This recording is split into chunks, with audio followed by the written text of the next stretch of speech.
the Twilight Zone.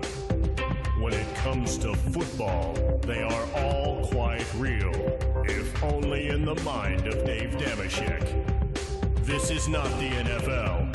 This is the NFL.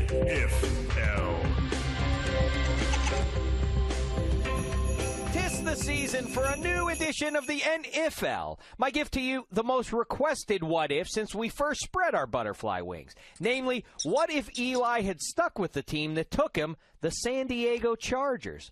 We now know the Bolts used the first overall pick of the '04 draft on Peyton's little brother. And after the New York Giants grabbed NC Stater Phillip Rivers 3 picks later, the two teams swapped signal collars. But what if Archie's Ole Miss progeny had put that lightning bolt helmet on?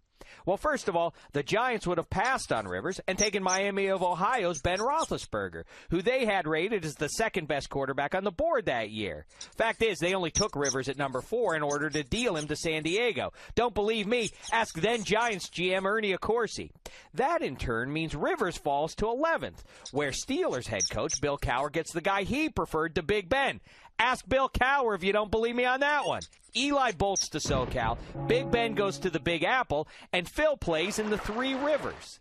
Over the first couple of seasons in our arms race, Rivers has the upper leg. He takes '04's Rookie of the Year after he takes over for Tommy Maddox in Week 2, and in Year 2, steers the Steelers bus through the AFC playoffs and up to Detroit for Super Bowl XL. Sorry, Seahawks. Those yellow things the refs wave all day aren't flags. They're terrible towels. And Phil grabs the first ring of the '04 QB class. Now to '06, where things really start cooking. Eli, now starting with Breeze departed, takes the Chargers to a 14-2 record and a divisional round home game against the Patriots. And wouldn't you know it, Eli proves to have Tom Brady's number. Then in the AFC title game, he knocks off the game's other best QB, a guy named Peyton Manning. Eli caps the Bolts' dream season with a win against Chicago for San Diego's first Lombardi. Quick football zoology lesson. There's a signal-calling food chain, you see. Eli eats Brady, Brady eats Ben, Ben eats Phil, Phil eats Peyton, and everyone eats Rex Grossman. The following season, Eli's Chargers again dump Brady's Pats in the playoffs, ending New England's bid for an undefeated season in the AFC title game. The Bolts go to the Super Bowl where they meet Big Ben's Giants. Finally, the duel we've been waiting for. Eli is elite throughout and on the cusp of his second straight crown. But with just 35 seconds left, Roethlisberger tosses the game-winning touchdown pass to Plexico Burress. You think that's crazy? You ain't seen nothing yet, because in the odd 8 divisional round, Phil's Steelers host Eli's Chargers. Phil and company win it, then get to the Super Bowl to play the NFC East champion Giants, who plucked the Cardinals and their QB Kurt Warner, who in '04 played in front of Ben Roethlisberger for half a season. Anywho, this time, the Super Bowl showdown is Phil's Steelers versus Ben's Giants. And guess what?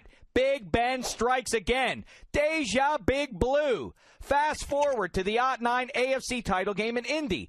Eli's 13-3 Bolts pay a visit to Peyton's place and leave with first-class tickets to Miami, but lose to Breeze's Saints. So this time, the master gets the better of the apprentice. That means that somewhere Obi-Wan Kenobi is smiling. Darth Vader may be frowning. In 2010, Phil comes up short in a super snowy Jerry Dome, losing a chance for his second Lombardi thanks to Aaron Rodgers' rocket right arm. Same fate meets Big Ben and the Giants in 2011. They get to Indy for XLVI, but get whipped by Brady's Patriots. Hey, that's how the food chain works. So, Big Ben has 2 rings. Eli and Phil each get 1. Brady now has 4 rings. Peyton has 0. And J.P. Losman, the 4th QB taken in the '04 draft, makes onion rings in the deep fryer at a fast food joint. Ho, ho, ho! The NFL is always a jolly ride.